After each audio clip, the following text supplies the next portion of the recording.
It's episode 40, and today we're going to talk about doing it wrong. This is a really interesting one because I think I probably lost track of the number of times I've been told I've been doing it wrong. I've heard it so often. It's a constant refrain. And I'm starting to realize that it might not be the problem that I thought it was. That I always have been doing it wrong and don't seem to be able to do it right. Today's guest is Kendra Patterson, social scientist, writer, and podcaster. So welcome to the show, Kendra. It's great to have you. Thank you so much. Very excited to be here. Great. And if you happen to be new to the show, Delightful Dissent is something that came up with my ideas, talking with people who are taking a different approach and are exploring different ways of doing things. And that very often they found that they trip over this kind of deep implicit assumptions, these unexamined things that lurk below the surface. And this is a show really about surfacing some of those, challenging some of those. And I really believe Kendra's work is doing that. It's a really tricky thing. And this show is partly to give you watching and listening the chance to challenge some specific assumptions and maybe hear our perspectives on things. But equally, and perhaps more importantly, it's to give you some ideas about how you might go out there and challenge some assumptions for yourself. I'd like to see everyone being able to do this. I think this should be a normal part of everyday life, that we can actually challenge this stuff and think about things in a different way. And it's called Delightful Dissent because, we are going against the grain. We're saying, actually, we disagree with this thing, but not in a way where we have to win, where we have to be kind of prove ourselves right at everyone else's expense. Instead, it's more of a joyful exploration of different ways of seeing things. Have some fun whilst we do it. So this show is genuinely live. We may talk about personally challenging and difficult topics. So if that's an issue for you, please be aware of that. And we may also use strong language. So if that's an issue for you, then please be aware of that. There aren't any perfect answers here. This is about asking questions of yourself and your own beliefs, and also of us. So if you are watching live, you can comment and we will try and answer and bring in any of your comments as we go. If you're watching or listening to the recording, then we will share contact details for both of us at the end of the show, so you can get in touch that way. I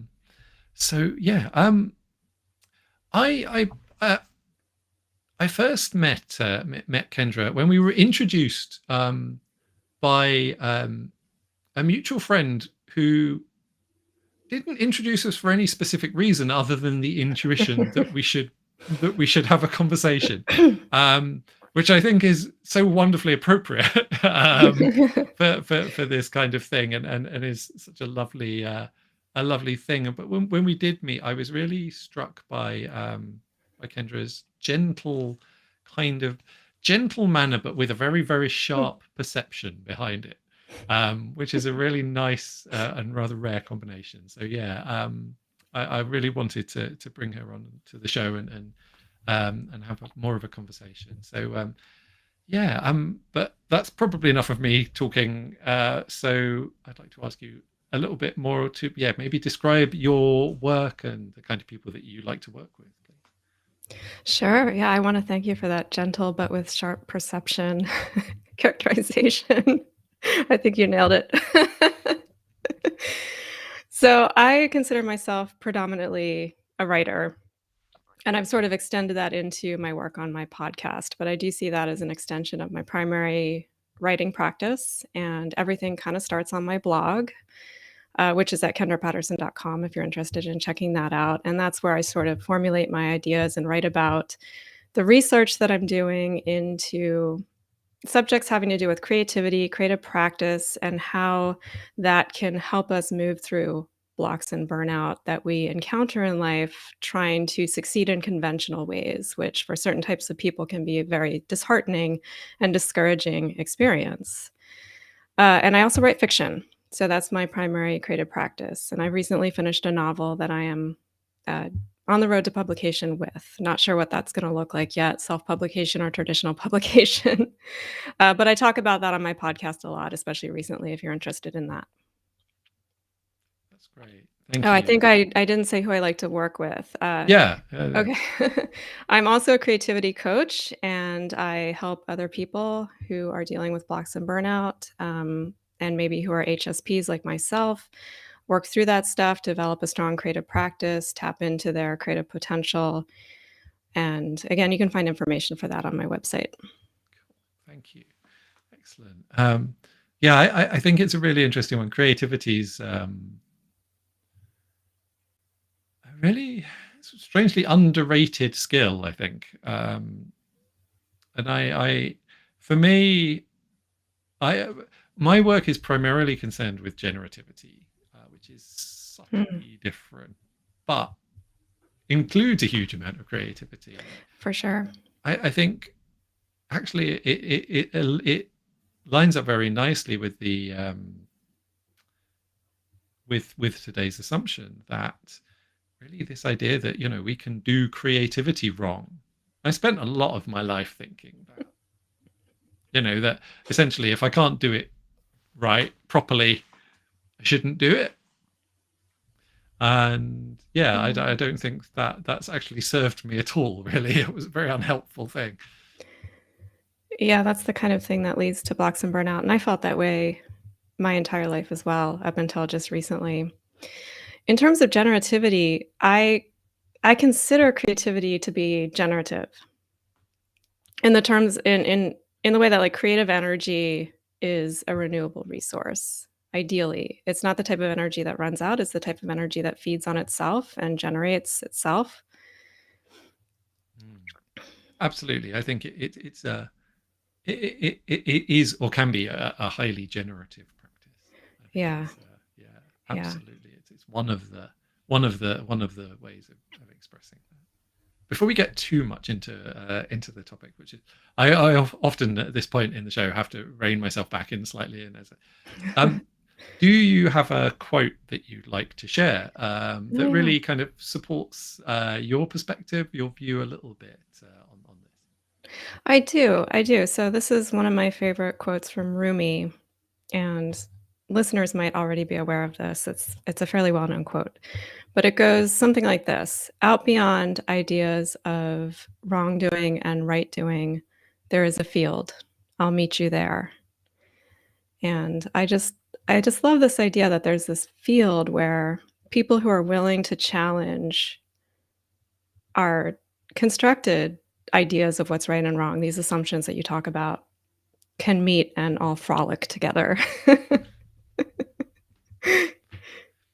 It sounds like a one. I mean, it's such an attractive place. Just that quote is like, I listen to that and I'm like, yeah, I want to go there. Yeah. I think it's for me that idea of beyond is a really interesting part of it. Yeah. I think like it can be very one of the challenging things, I think, is this idea of everything having to fit into that wrong or right category. The idea that things can kind of exist outside of categorization of value judgment, and the ability to do that cognitively, to hold that. They're not always things that come naturally. Yeah. I mean, for some reason, it sort of always has come naturally for me. And I've always kind of naturally seen things beyond binaries or beyond black and white. But that is definitely one of the things that has other people have told me like I'm doing it wrong by not being able to see things in either or terms and make a decision about which one is right. I very much resonate with that. I have there's certainly during my education and actually in some points afterwards, there's a kind of kind of question from whoever's at the front, which is basically what I think of as call it a guess what I'm thinking question. It's to check that you're seeing the world as they are seeing the world. And I really don't like kind of, I think other people seem to cognitively be able to put things into boxes. At best, I can assemble things into piles. I can't even do that. And yeah, the piles are kind of, it's like trying to pile up kittens or puppies. It's like, They're always, like, they're falling kind of over yeah, and yeah, mixing. exactly. Yeah. They don't stay there for very long. So Yeah, I hear it. yeah, and I think that idea of that we have to be able to clearly differentiate and delineate it really does underpin a lot of that this idea of doing it wrong. Yeah, I actually almost failed one of my comprehensive exams, getting my PhD because of this very problem. So absolutely, like, it has real consequences, when you tend to see the world as like, not just that it's a trouble with categorizing, but it's like I'm a very much a see both sides of the issue or see all sides of the issue because it's usually more than two sides. And when you're doing a PhD or when you're a part of the traditional educational system, you'll fail your exams if that's the way you see things because you're expected to take a side and argue it. And if you say, well, but the other side has its valid points too. And if you just kind of see it a little bit this way, then the other side is the legitimate side. I don't know. It's a funny thing is there's a, for me, being genuinely critical is evaluative. It's Yeah. about, it's not about picking something like saying, and it also involves being able to say, well, this is my position.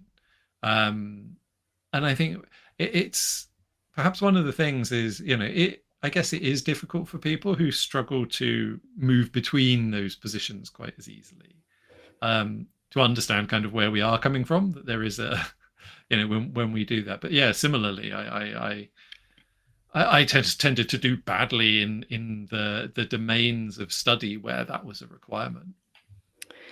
Yeah, for me, standardized testing was always a real challenge because the questions didn't make sense to me. I know that they're written in sort of this style of rational, logical understanding of the world, but because my brain works so intuitively and so creatively, much more naturally than it does work rationally, I had to learn how to do standardized testing well. And I eventually did learn how to do it well, very well, but it was, a huge challenge. I had to force my brain into ways of seeing the world that wasn't natural to it, and yet somehow everyone else seemed to already just get by default.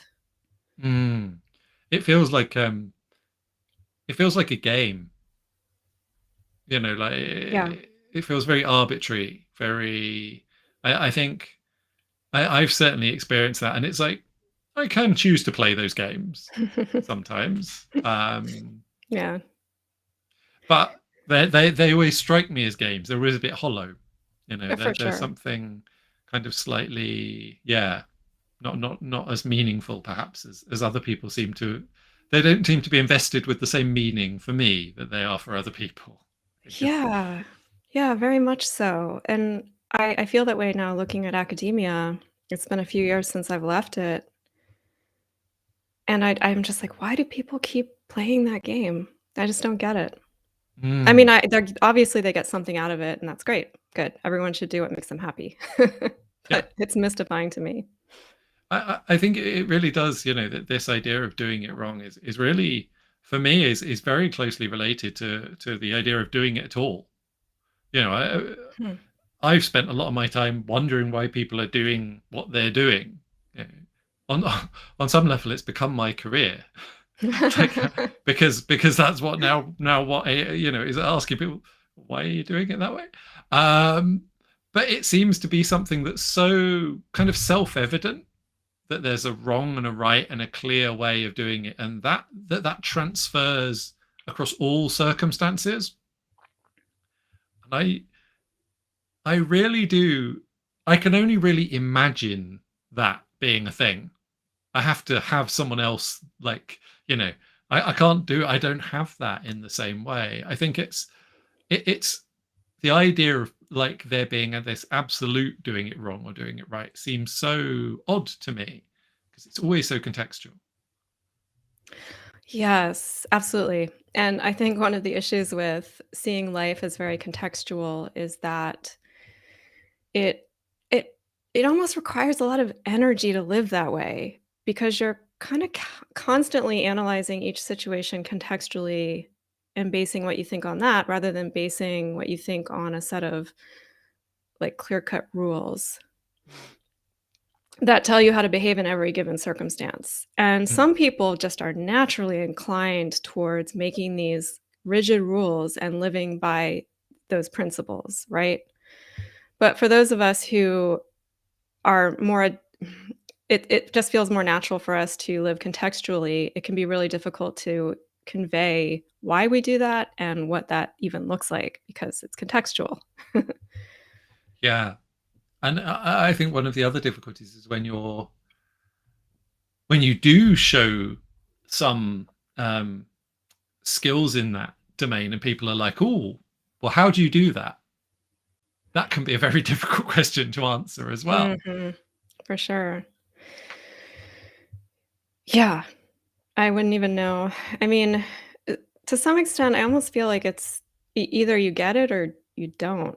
Kind of I always felt like I didn't get it. Like I always felt like I was absent the day that they handed out the book with the rules about how to do life, if that makes sense. Yes, That yes, it everyone does. else, like, got a copy of that book, and I come in the next day and I'm just like, "Why is everyone acting the way they are?" Um, Yeah, has someone got a script? Have they been handing out a script that I haven't? yeah, Yeah, did I miss something? Yeah, but you learn over time, and I think that's the real challenge for people who do kind of experience the world differently, that you learn over time how to behave in the, like, correct way. I'm doing air quotes, "the correct way." And it it has this effect of, like, disenabling you to really understand your true inclinations. And this is a real problem I find when it comes to figuring out what your purpose is in life. And I think that's why certain types of people really struggle with figuring out their purpose because they've just been taught to behave in ways that aren't resonant with who they really are. absolutely. I think one of the difficulties of masking essentially is that eventually you almost forget Yeah. that it's a mask. Mhm. Um, Right. and equally, I mean, my experience of trying to work with this and within the space is actually that the the rules have always been in organizations, in school, and everything. Basically, you have to do it the right way, and then once you finish doing that, you can do it your way with whatever is left, which usually isn't very much. Not much left. Yeah.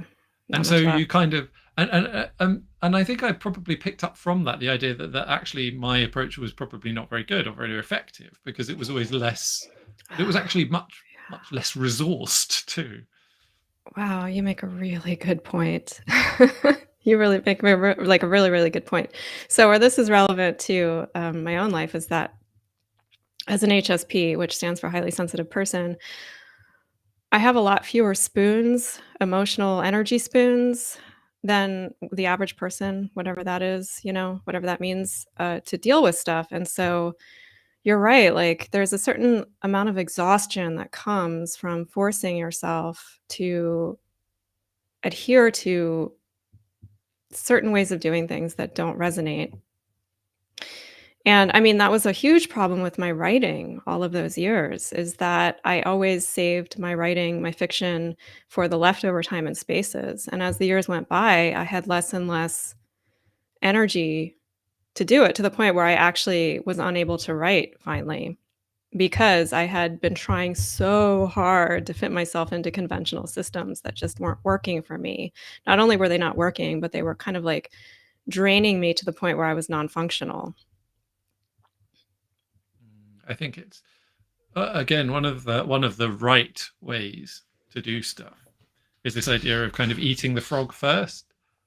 If you're energy led, if you kind of, if energy is one of the important things to your work, you can very easily put yourself in a position where you basically don't have the energy to do anything much, and instead doing stuff that's given you energy so you can kind of carry that on through anything tricky is a much more effective way of doing it, I've found. And I still struggle, it's like I should be doing something else. It's a well this is interesting. I kind of, for a long time, and these voices are quieter than they were, but for a long time I've had two voices in my head, one of which is like, you should be doing something else whenever I'm enjoying myself, I'm doing something that's inherently rewarding. And whenever I'm doing something that's not inherently rewarding, it's like, why don't you do something inherent? Why don't you go and do something fun? And that constant pull, and the fact that the fact that both voices were one or the other, or sometimes both, were always present, is it is tiring. I think this is, it's an interesting thing, because on some level, I think it's absolutely okay to feel how you feel, and that the value of sensitivity is in its ability to work with a precision that insensitivity cannot. But that means that it's a different thing. It'd be like trying to chop a tree down with a scalpel versus trying to do surgery with an axe. And that those are, so there's a value in the different kind of capability that comes with sensitivity and a refinedness. But that doesn't actually necessarily mean that it needs to be quite as tiring as it's made out to be. And I think for the reasons that we've been talking about. Totally agree. I have to backtrack a bit though. What does eating a frog have to do with this? I was waiting for an Oh, explanation sorry. of that. It's one of those things that this idea of eat the frog first, do the difficult thing first. I have never heard that saying before. Is that a interesting. Britishism? I don't think so. I think it's a coachingism, but I'm not entirely sure who. It was a book, I think. It's kind of sad though. I don't like. It's kind of sad. No, I don't like it on all sorts of levels. And again, but if you, again, it's like, it's one of these funny things about doing it wrong, and one of the other sides of this is like people who tell you, like, if you don't make your bed in the morning, kind of, you won't have a productive day. And it's like, hate advice like that.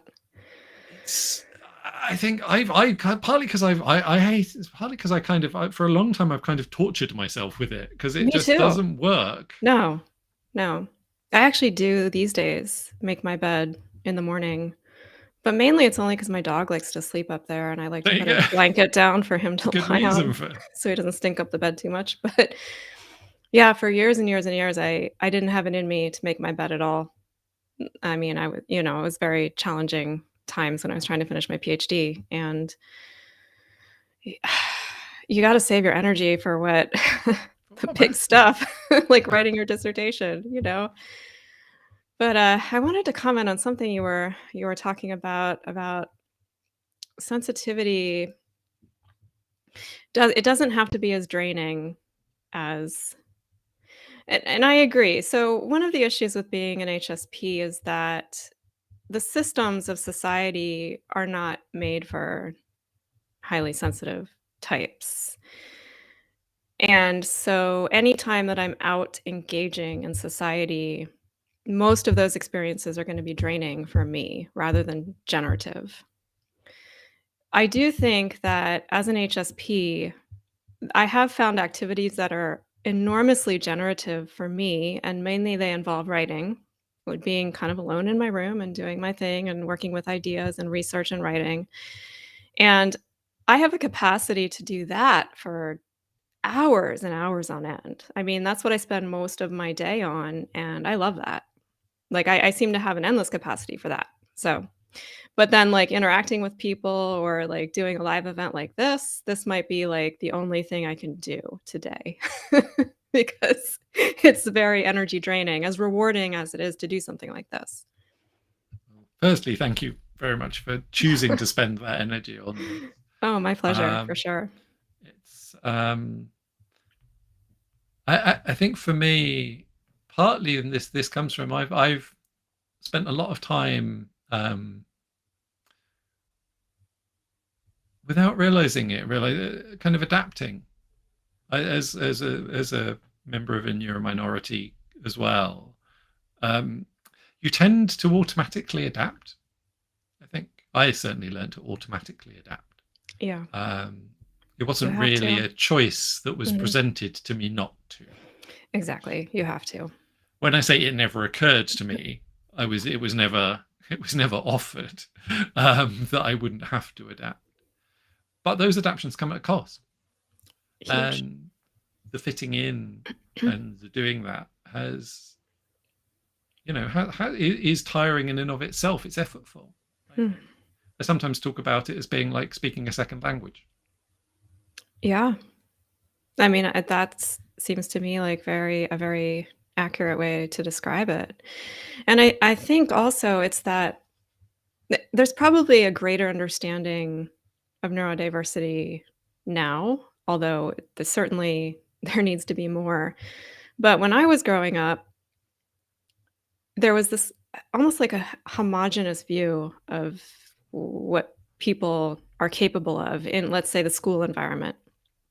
And if you just try hard enough, then you can achieve that type of behavior that is, appropriate to that environment. So you can if you just try hard enough, you can get good grades. If you just try hard enough, you can have lots of friends and be social and that type of stuff. Um, and I think that's kind of the source of it, of feeling like we're doing it wrong, is that, for example, when I was growing up, being introverted was seen as a character flaw, you know? Being highly sensitive, "Oh, you're overreacting, you're too sensitive." It's a character flaw.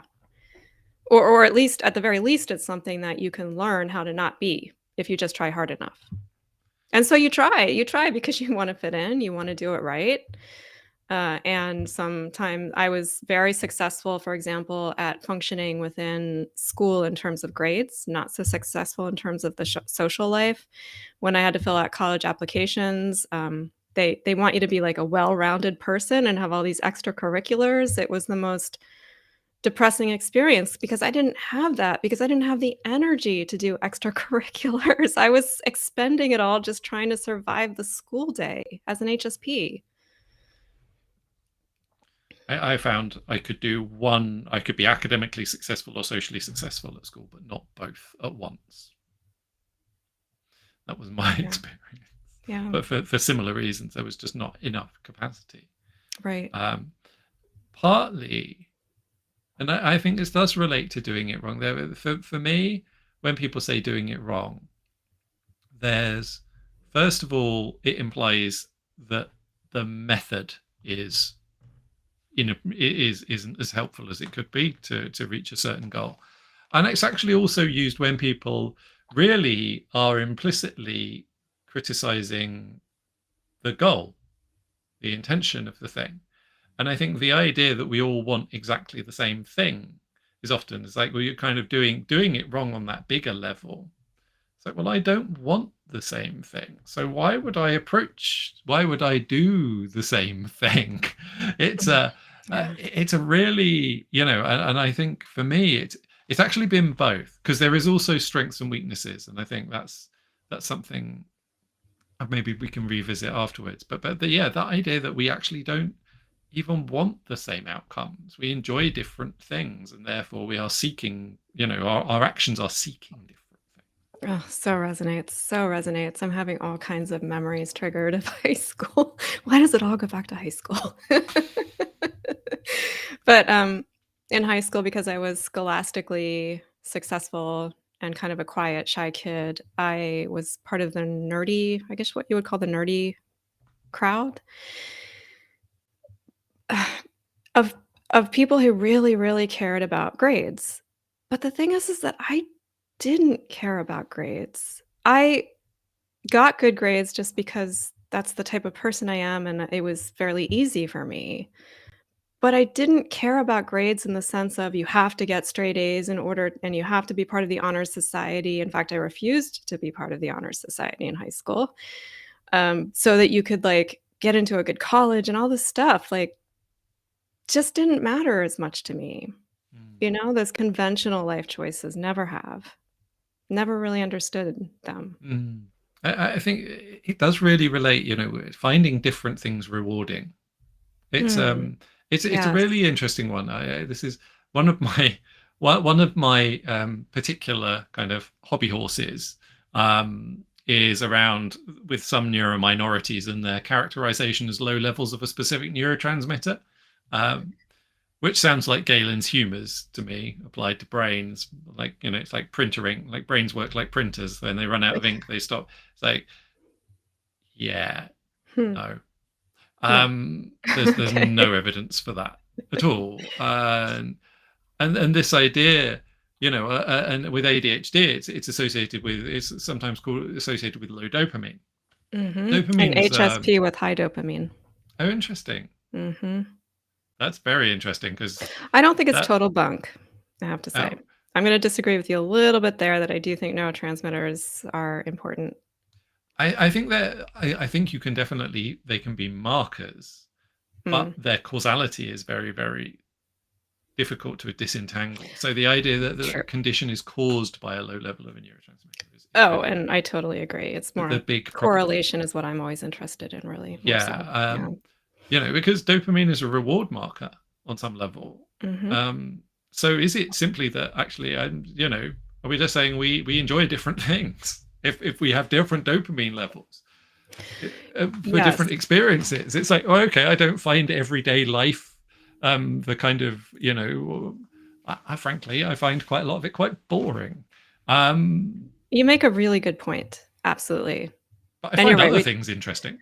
Yeah, exactly, exactly. So, it's just a matter of, like, what engages your dopamine, in other words, is what you're saying. Completely. Yeah. And I think the other side of that is that we can actually, by what we enjoy, what we're interested in, what we're sensitive to, is really, is where we get a lot of our capability from. And This when is we enjoy different things, we can be capable in different ways. The other part of doing it wrong is it's like, well, okay, this would be the right way for you to do it. But you're not doing it. I am. And my strengths and weaknesses are different. And you mentioned spoons, and that there, which if the audience, anyone in the audience is watching and they're not aware of, is that idea of having a limited capacity for a certain sort of behavioral thing in any given period, and one of the ways that you adapt when you are this way is you tend to get quite strategic about your use of spoons. It's like very often I find myself not doing things. And it's like, well, yes, I could do it, but I'm not going to do it because that will mean I can't do anything else today. And I want to do other things today. It's not worth it for me to use that small, that scarce resource. Yeah. And then people will be like, well, you could just do it this way. Is like, just why don't you just pay attention? This is the classic example for someone with ADHD. Yeah. It's like, well, yeah, I can, but then I won't be paying attention to anything else for the rest of the day. How would you like that? Is that a good idea? you know, Mhm. and so there's a level of us kind of actually developing these really quite sophisticated strategies to Oh, adapt. yeah. Yeah, yeah.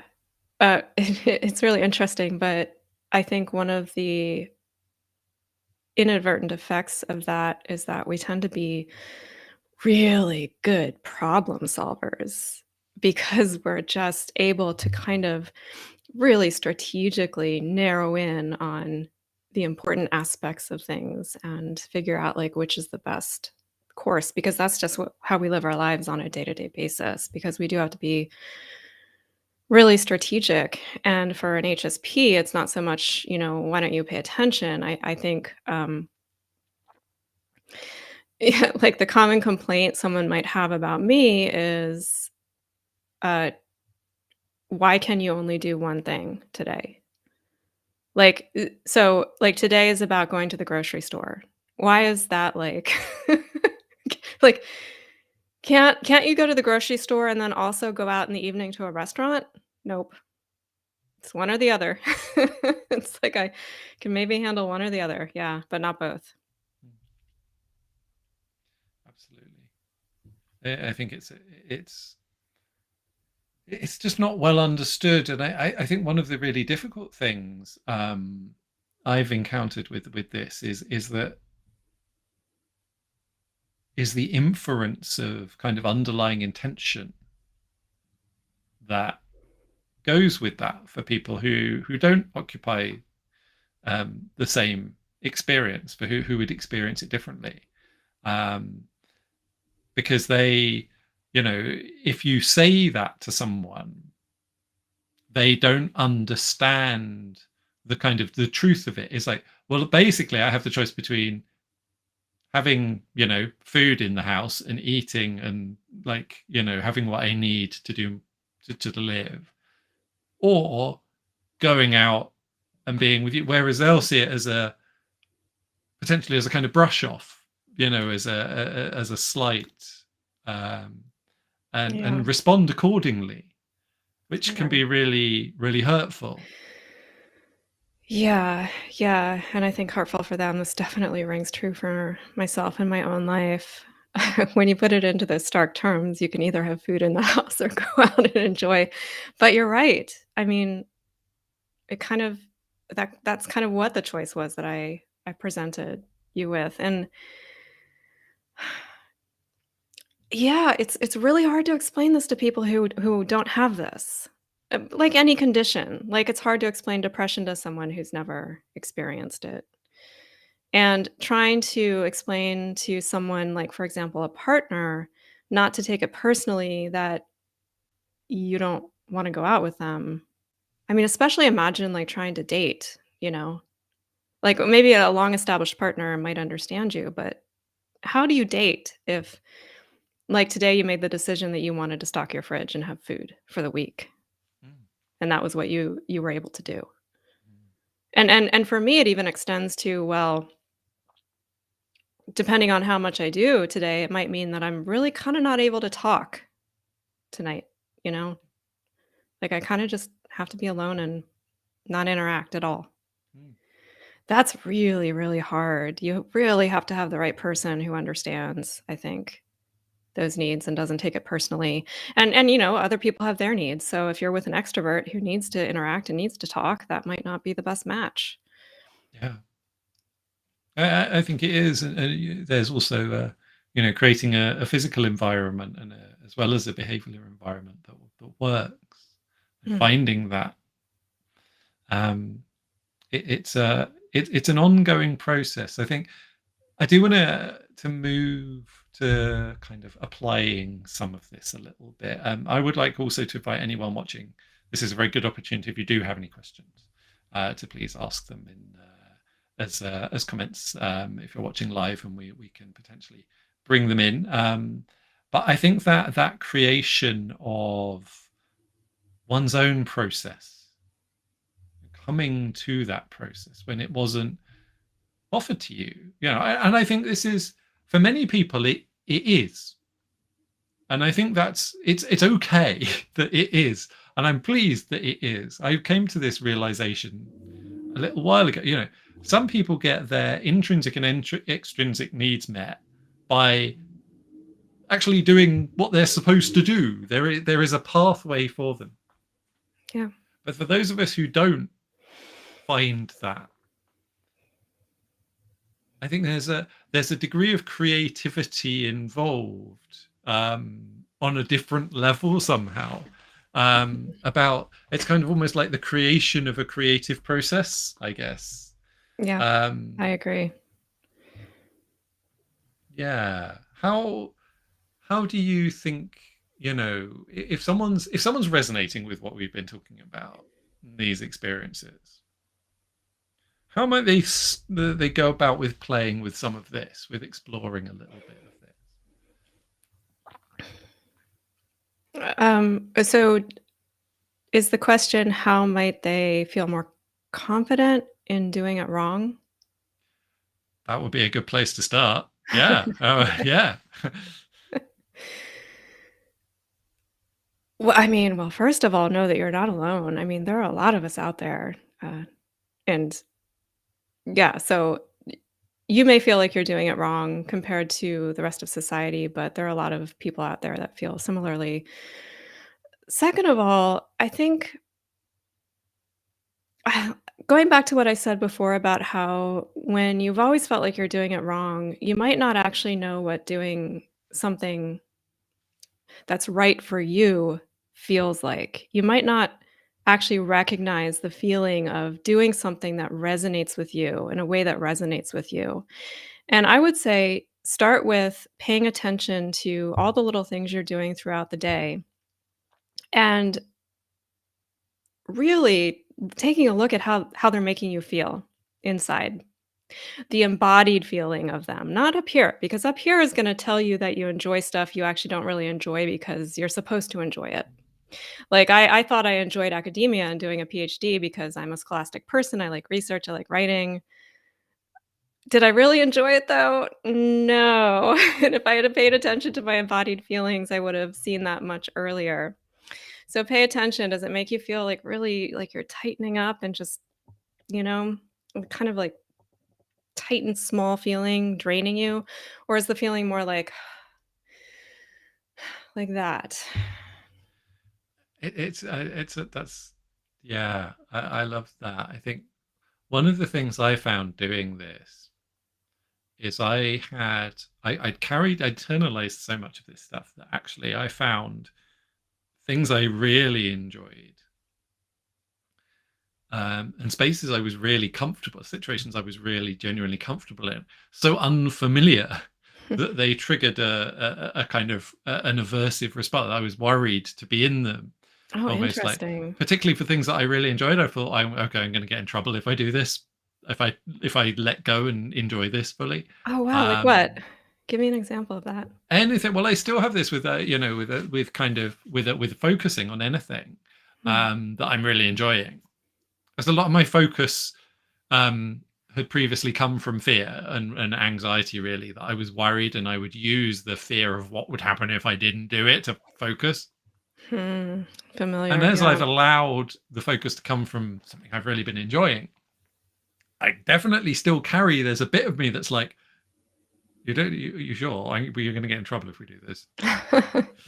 Really, Okay. we're going to get in real trouble if we, yeah. So Yeah. so it was, I know that feeling. yeah, that's It's interesting. yeah, I mean, so for me, it kind of manifests as this really deeply held feeling that I'm not really allowed to be happy. And, and so when I'm doing stuff or living my life in a way that feels good to me, which I am now, I mean, funnily enough, I sort of feel like I'm doing it wrong. Like I'm like exactly what you're saying. Like I'm not allowed to I'm just not allowed to do it this way. Even though I know that's bullshit. Of course I'm allowed. I can do whatever I want. Any of us can do whatever we want, and we should, you know? Absolutely. I think as a even as an idea, there's a bit in my brain that resists that. Oh, That me we are too. that level of freedom. Oh, Um, absolutely. Because then you start thinking, well, if everyone did what they want, think about all the shit that would go down in this world. I think if everyone did what they really want on that deeper level, actually, the world would be a much better place. Mhm. But the difficulty is the confusion and the kind of teasing apart sometimes. Um, there is a, you know, there's something relating to this about really how we respond to ourselves, how we work with ourselves, I and how much we kind of allow that full range of response. I think that for me, that's almost it's the range that feels like what grows over time. Because I certainly experience, and a lot of people who are members of minorities in general, and perhaps neurominorities, it's certainly something that happens. Is this experience of being of quite a precarious life? Is that yes, this is what's going on now, but the sense that it's going to be taken away from me any minute because I Yeah. might do it wrong. I might get punished for that. I might just not be able to fulfill the kind of, to me, contradictory requirements the to sustain that. Yeah, that's really interesting. I think I do experience something like that, but as you're talking, I get the sense that for you, this is a very real circumstance or feeling of a circumstance rooted in past experiences of having things being taken away. Whereas for me, this is more of an existential fear that, maybe this has its origins in my struggles with mental health and depression, but I'm always conscious at any moment that my brain could decide to screw me over and take away all of my hard won happiness, if that makes sense. It's interesting. It's funny because I moved that I experienced that outside in Mhm. the outside world, but Yeah. I think it sounds like a very similar thing. I experienced that as the kind of the system, the outside, the content, because I'm so dependent on context and a certain environment to be able to do my thing. Mhm. And so if I don't have the context in which to do the thing, then it's very hard to get back. So it feels like you can kind of get knocked off, and it would take a very long time, if ever, to be able to return. I don't know. Yeah. Yeah, I Similar feeling, I think, and it's so interesting how many parallels there are, even though I think we're very different in some ways. But as an HSP, it can take so long to recover if I enter that overwhelm. So for an HSP, what we're really afraid of all the time is uh, reaching that tipping point where we kind of like crash into overwhelm, and it can take ages to recover from that. And it can almost happen without warning, especially if you're a high functioning person, I think, is that you don't quite realize it's sneaking up on you until it's there. And then it's like the rug is ripped out from under you. And yeah, then you're really suffering. And it takes a long time to claw your way back. mm, mm, I would say that happens to me 2 or 3 times a year. mm. Yeah, I very much resonate with the experience and the on some level the sense of being overwhelmed, of being of a tip, yeah, of a yeah. I think it's a really interesting thing to experience things acutely and not then being able to, having the ways of expressing that, the ways of grounding that experience out in some way, however that is. Um, that is on some level is for me is trauma, is what's, not being able to make sense of it, not having it stays with you until you can figure that out, and that can take a very very long time. Do you struggle with that a lot? Sort of parsing your own experiences Yeah, like that? yeah. I think it's an interesting one because high sensitivity and different neurodivergences aren't entirely separate, they often overlap. Mhm. So for me, I tend to work with um, people who are neurodivergent and more sensitive than most people around them and more intuitive than most people around them. Interestingly, both of those two traits mask ADHD specifically. Interesting. Yeah. Because a preference for intuition tends to mean that your ADHD orients around things that are interesting for someone who's intuitive, which are primarily living things. So you're not experienced by professionals as kind of the traditional ADHD attention, because you focus on people, but you don't focus on anything else. And the sensitivity means you tend to introject rather than project.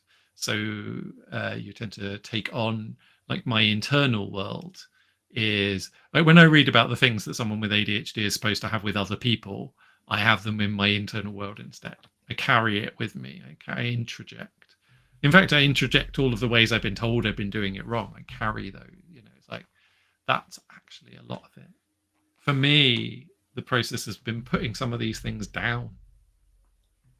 Just working through them in the space, in any space that arises. Because it has got easier for me over time. It has got less precarious by giving myself the space, giving myself the ability to just be bad at things, try things out. And developing that capacity has made it more comfortable to be in a state that I am comfortable in, but other people are not. I think that's the other thing, is that a lot of what I was carrying was the thought that I shouldn't enjoy certain things, not necessarily because they scare other people, because they're unpleasant for other people. I like them. I like uncertainty, and I like exploring, and I like, I like ambiguity and messy stuff, and that's where my interest lies. That's where I get my energy. Yeah. I think, that really resonates so much. I find that sometimes, because I feel the same way, it's so odd because I struggle so much with anxiety, and yet put me in a crisis situation, and it's almost like I get switched on somehow when there is uncertainty, when there is ambiguity. For example, the pandemic, as challenging as that was, I sort of felt like I was made for times like that. Something in me just got switched on. And that's a very awkward thing to admit to, because people were suffering. And I saw many people around me who are fairly happy individuals on the day-to-day. Suddenly they were experiencing a lot of the feelings that for me were part of my day-to-day usually. But suddenly during the pandemic, it's almost like things switched, and they were the ones really struggling, whereas I was not. Very odd. I think for me, it was almost a relief that other people were finally sensing things that I had been sensing beforehand. Yeah, it could be that. It's like because there is always that like, is this real? Is this thing I'm sensing into actually there? And whilst they're actually there on some level, the way that we interpret them is always contingent and dynamic, and like trusting the first way we've understood them isn't always helpful. Because they're true on some level, the senses of things, but they're not like the explanation that we give to them. Is not always the first one, is not always the obvious one. And so, but I have been sensing something, and suddenly it's like, oh, okay. And other people didn't seem to have. And suddenly other people are aware of a thing. It's actually quite reassuring on some level, quite comforting. Because then people are doing stuff about some of this stuff. And you're like, oh, okay, well, it's getting better in that way. Because it was always there for me. It was just when it realized, when it happened. And it also, again, to bring it back to the doing it wrong, is it ended a whole load of practices that I didn't think were very useful, but that people said were vital. Like commuting every day, that I found, like one of the reasons I There are many reasons I work for myself, but one of them is because that 9 to 5 commute uses up a large amount of my energy. Huge. Yeah. To the point at which it's like, well, now I'm here, I can kind of sit here, but could we not do something more productive with that energy? And suddenly, okay, well, we don't need to do that anymore. Brilliant. So that's actually a barrier to me doing stuff that's been removed, and that does feel good. Of course, it does. Yeah, and I think a lot of people agree with you there. But there are some people who really, really suffered because of the work from home situation. Like it's just not the right situation for them. But it's interesting. We live in a society that's really geared towards extroversion, and I would say low sensitivity. Not low sensitivity, but non-HSP types. Yes, robust. That's the way I put it. That's a really good word. Robustness. Yeah. And suddenly we were in a situation where being an introvert was like adaptive. For the first time ever in my life, I was like, wow, it's awesome to be an introvert. So glad I'm an introvert.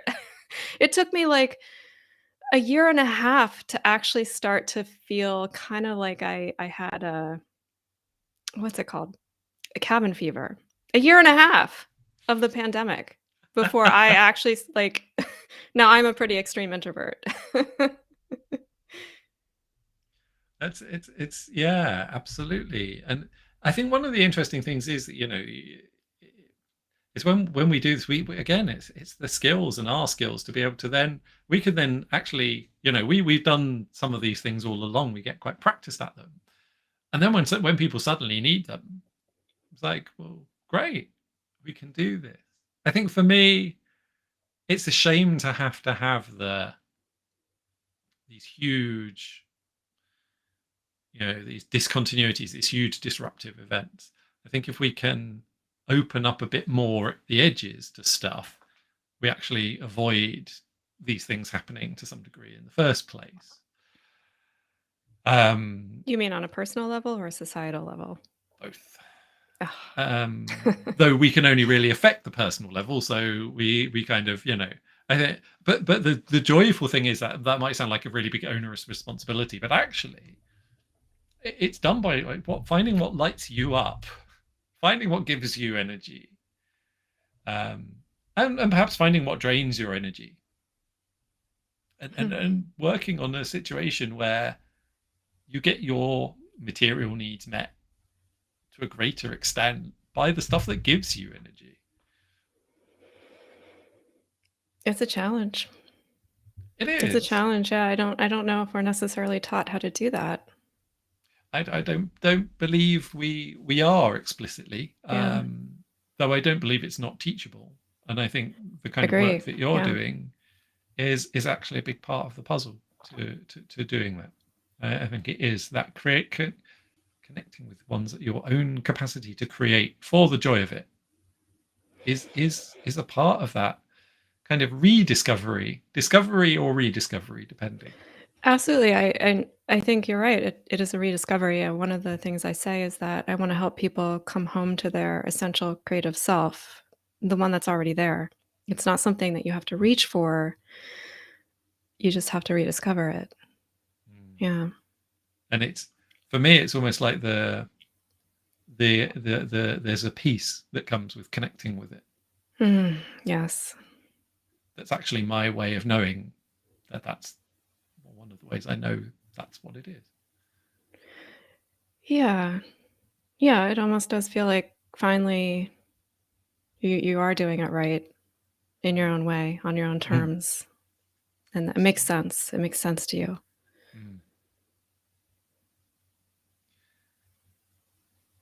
So should someone want to find out a bit more about your work or connect with you, what ways what are good ways for them to do that? Well, you can always visit my website, kendrapatterson.com, where you'll find everything. But I highly recommend starting with my podcast, which is called Stepping Off Now. And that will give you a pretty good introduction to the range of topics that I like to think about and research and write about. And it's kind of the gateway drug to the rest of my work. Wonderful. I'm really I haven't quite listened to any listened to bits of podcast episodes, which is quite good for me. I like listening to a whole episode of anything isn't always something that my brain will do. I hear you. But yeah, I've really enjoyed what I have listened to. So yeah, I do recommend everyone really check it out. Well, if reading shorter pieces is more up your alley, a lot of my podcast episodes are based on my blog essays. So head over to kendrapatterson.com and you can find stuff in written form if that's more your style. Fantastic. So we've got a link to the podcast in the show notes as well, should anyone want to follow up. So yeah, brilliant. Thank you so much for joining me on the show, Kendra. Really interesting conversation. Really connected with some stuff for me that's actually I'm not sure I have done on the show before, and it's really nice to be able to be in a space with you to be able to do that. So thank you. Likewise, I really enjoyed this, and it's I feel like I'm in such a contemplative mood right now. I also feel that this has given me a lot of food for thought. So thank you so much. It's really been a pleasure. Thank you, and thank you everyone for watching. It's you in the audience that makes this possible. On some level, this show is just an excuse for me to talk to interesting people. But having an audience makes that a bit more legitimate. So thank you. So yeah, please do share it out with anyone who you think might be interested. There are upcoming and past episodes available on YouTube and LinkedIn. And the podcast is available, though I am still a long way behind in actually uploading past podcast episodes. So I apologize if you're waiting for those. But you can find us as Delightful Dissent on your favorite podcast platform. If you would like to explore a bit more about making your own way and doing this kind of work yourself, you can find that on my website at divergentpathfinders.com. So yeah, I'd love to hear from you and do reach out with any questions.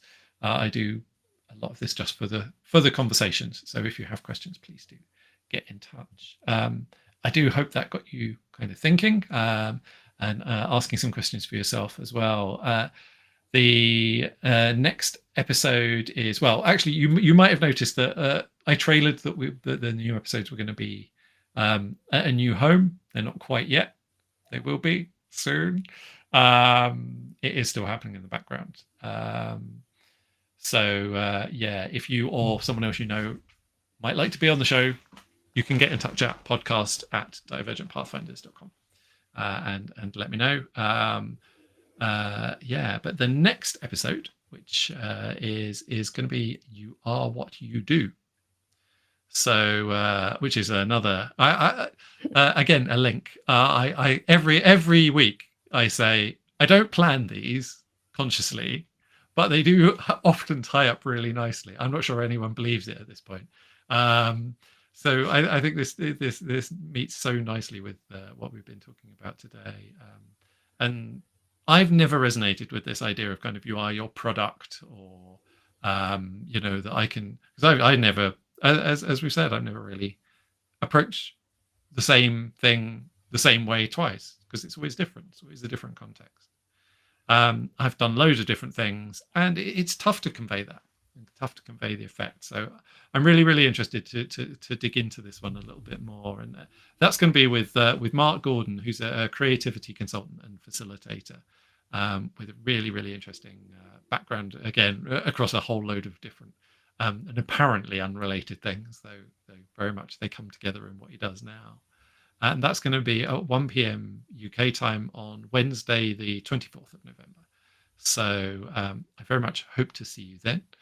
But in the meantime, please do go out there and make some delightful dissent of your own.